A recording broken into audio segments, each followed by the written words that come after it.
The Waking Tree by C. Don McCallum. Chapter 5. The Rest. Josephine stared at her gift's pretty pink paper and the white bow on top that sparkled like sunlight on rippling waves. Soon she would know what was inside. Maybe it was a doll like the one she saw at the grocery store in the toy section. She had followed Darnell down there the other day when they went grocery shopping with their mama. Josephine pretended not to see him pick up the pink plastic bottle of bubbles that he would buy for her birthday. Darnell had walked behind her back to find their mama, but Josephine stood in the aisle staring at a doll in a box. She poked in the plastic packaging with her finger and listened to it crinkle. The plastic popped back into its original position, leaving a tiny new wrinkle on a glistening surface. The box, all wrapped up pretty in her hands now, didn't seem as big as the one she remembered in the store, though. She would like to have a baby doll of her own, a friend whose hand she could hold, whose hair she could brush and braid and tie ribbons in that would hang down and match her own locks.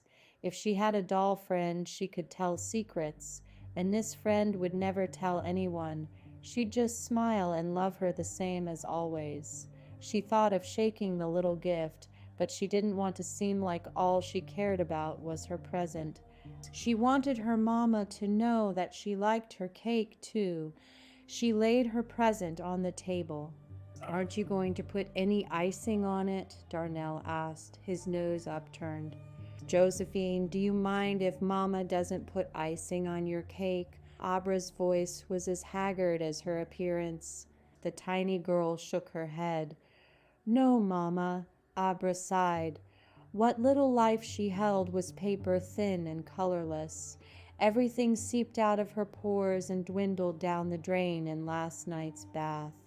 Her shaky hands sank 4 pink and white candles on the cake, letting them mangle the delicate surface. "Shouldn't we wait for Daddy?" Darnell asked, fingering the lighter his mama had handed to him to light his sister's birthday candles. "No, he won't be home till late." Abra suffered a smile and sat, drawing her daughter into her lap. Darnell sharply spun the rough metal wheel of the lighter, held the small fire to the wicks, and slid the cake across the kitchen table toward his sister. Josephine watched the flames wobble to the music of the birthday song they sang to her. "Make a wish," Abra whispered into Josephine's little ear. Josephine looked into the light. She couldn't think of anything to wish for. When she bent down to smell the sweetness of her chocolate cake, she knew what her wish would be. Lots of cooler breezes for summer, no snakes, and for Mama to smile more. She blew out her candles, and Abra kissed her cheek. Darnell yanked the candles out, disturbing the moist surface that pulled its 2 crispy edges away from the sides of the much-used rectangular pan. "See, Josephine, if you had icing on your cake, you could be licking it off the candles now."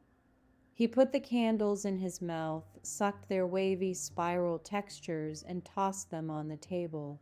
Abra breathed in her girl's sweet-scented hair and held her close.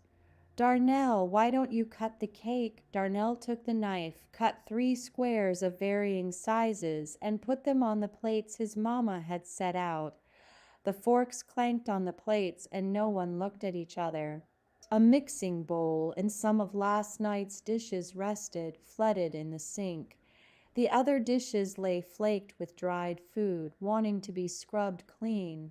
The room was almost silent, except the refrigerator serenading them with its chilling hum. The air conditioner answered in time.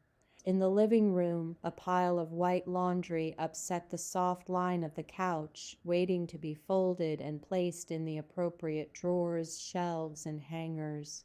Through the heavy curtains covering the sliding door, the sun loomed hot outside and filled the room with its warmth in spite of the air conditioner's efforts. The little family breathed in.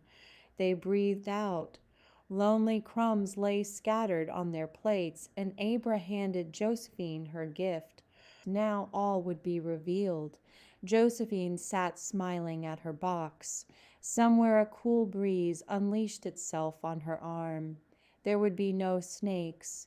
The ribbon shined, and her mamma stroked Josephine's little thigh, patted it lightly, and gave her daughter a smile.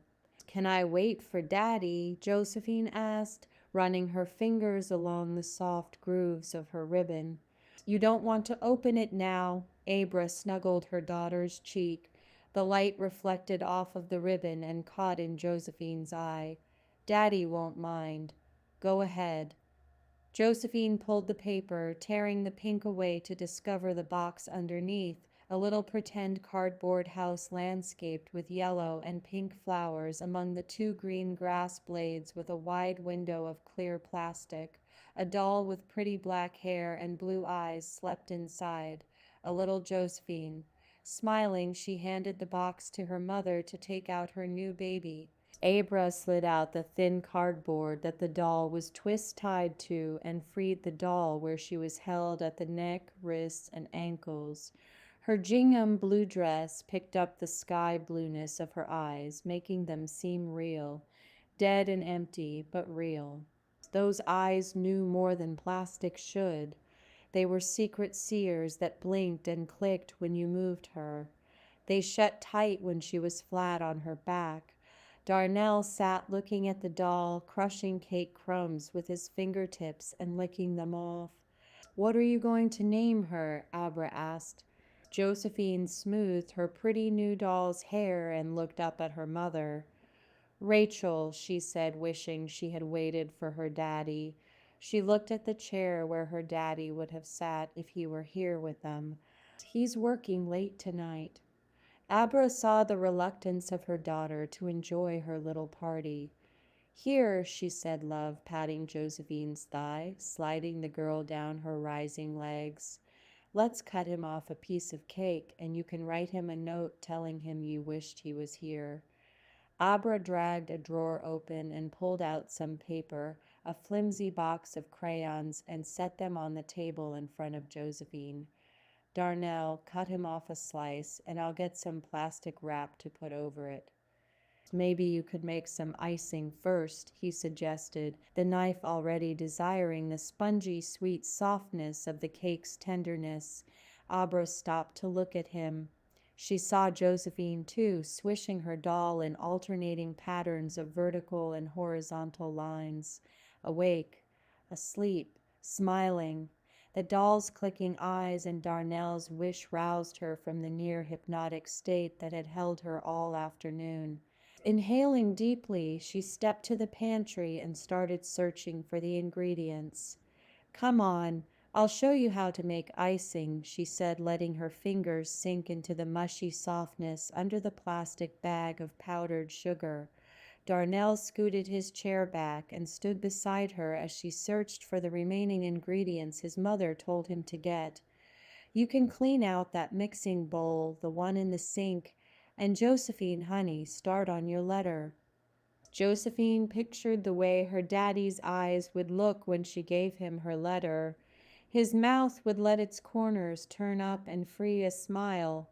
A little chuckle might rise from the back of his throat and tickle her ears. She liked the sweetness her daddy could show when she made him happy. But her daddy's voice could hurt like sunburn, too, and grate on her like a shot, dying bird when he came home from work at night. But she'd try to get him to smile. She would force herself through the thick tension that he kept all around him, and she'd slink up beside him and nuzzle his sweaty body, even though sometimes his smell made her sick to be near. Then his eyes would soften and his voice got nice and quiet. Tonight won't be hard, she'd think when she felt him relax his hand on her head. Josephine picked up the frayed box and slid out the colors she would need. Green for grass and leaves, brown for the tree and her daddy's hair, black for her own. Their skin should be orange. Her words should be blue. I missed you. Love, Josephine, was the message she heard in her mind as she scribbled. The illegibility of her words might cause them to be mistaken for birds and wispy clouds. For the centers of the tree, her daddy and herself, she would need red for the hearts she would draw there for love. I saw myself there on her pretty picture. No one had ever drawn me before. I pushed forth a little ring. Thank you for listening to The Waking Tree by C. Don McCallum. If you're enjoying this story, please consider sharing it with someone you know. And please like the video and subscribe to this channel to help others discover these stories.